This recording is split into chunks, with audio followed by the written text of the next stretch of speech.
So let's do a quick part four thing now. All right. I'm just going to ask you a couple of follow-up questions about that. Now,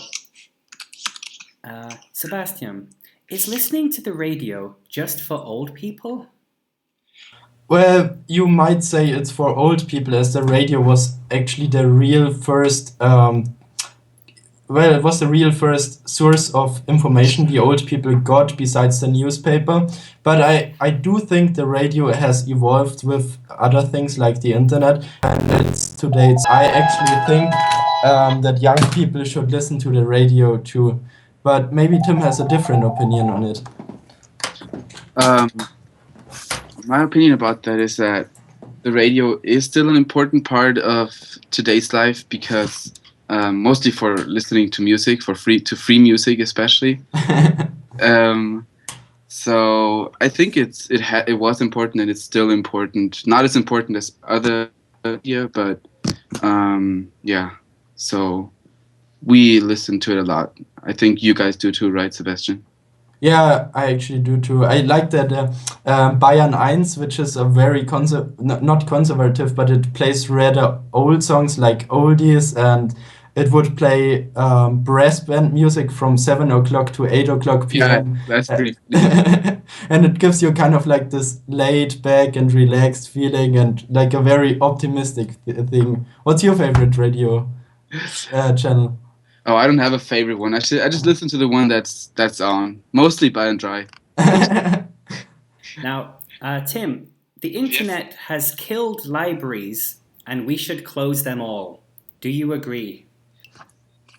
I think I can understand why a person would say that, but I think that in the internet there's a lot of stuff that's wrong or that's like half right, So I think reading books still is an important thing to do if you want to get right information and clearer information.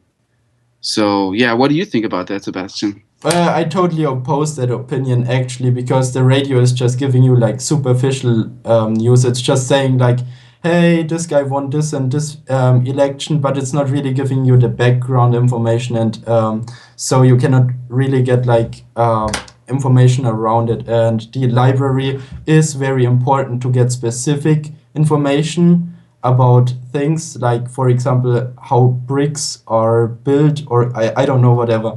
And so you're it's easier to study in the library than study from the radio, because you can actually search directly for your information. Exactly, and you also know where it comes from, which author wrote it and when he wrote it.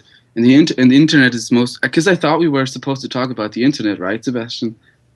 And no, we actually talked about that quote.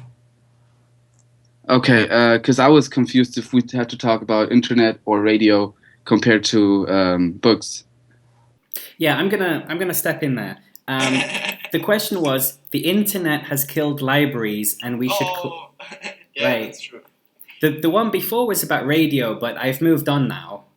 Yeah, I kind of got in mind the radio killed the libraries. Yeah, that would be weird, wouldn't it? Should we redo this question? No, it's fine. That's going to be on the internet, that misunderstanding. That's Don't worry about it. Don't worry about it. But yeah.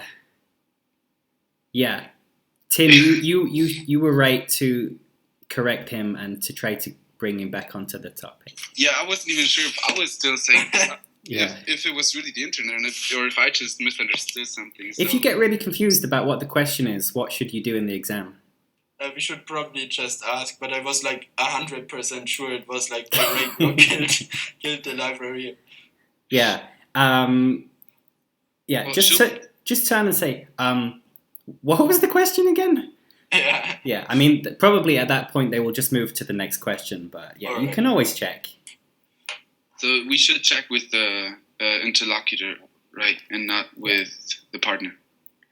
I mean, first with the partner, because that's you talking to each other. That's better. But then if you're not sure, then just ask the interlocutor again. Okay. Yeah. Right. Don't be afraid to talk to those people. I mean, They are there to help you. And I think, like some people, they're afraid to admit that they don't understand. And if they ask you a question like, what do you think about the bizzle? You can say, well, what's a bizzle?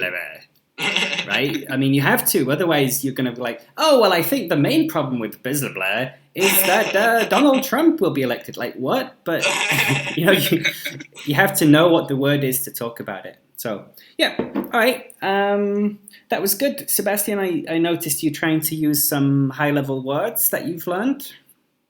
Yeah, I've actually been studying the vocab a little bit. Yeah, it's clear. Yeah, I can hear it.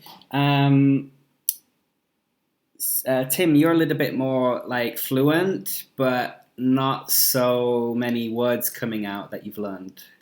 Okay. What's your vocabulary strategy?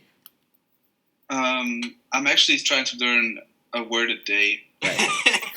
That's very ambitious, Tim. A word a day? That's perfect. So, yeah. That way I make sure I really, really remember it. So. Yeah. A word a day keeps the doctor away. Yeah. If you learn a word a day, in less than 30 years, you will be fluent in English. So. No, I mean, I'm doing that because I feel like I can sort of talk, so I can talk good enough to conversate, and I'm just trying to improve it like a little bit. You're in a good direction. It's fine. I mean, one of the things I learned when I was training to be a teacher is a student in one lesson can learn as a maximum 9 words. I was like, what? 9 words? But the first thing you get in every course book is a list of 30 words that they should learn that day, right? But it's no, that they don't learn anything. So actually 1 a day is better than 100 a day, in my opinion, because then you're not wasting time. Mm-hmm. But yeah, maybe 2 a day the week before the exam. I don't know. Yeah, okay. I mean, I can try to learn some good words that I could use in a conversation. Yeah, just a couple to like a couple of flexible ones, or things like I strongly believe, or phrases like that are applicable to many situations. All right, I'm gonna go.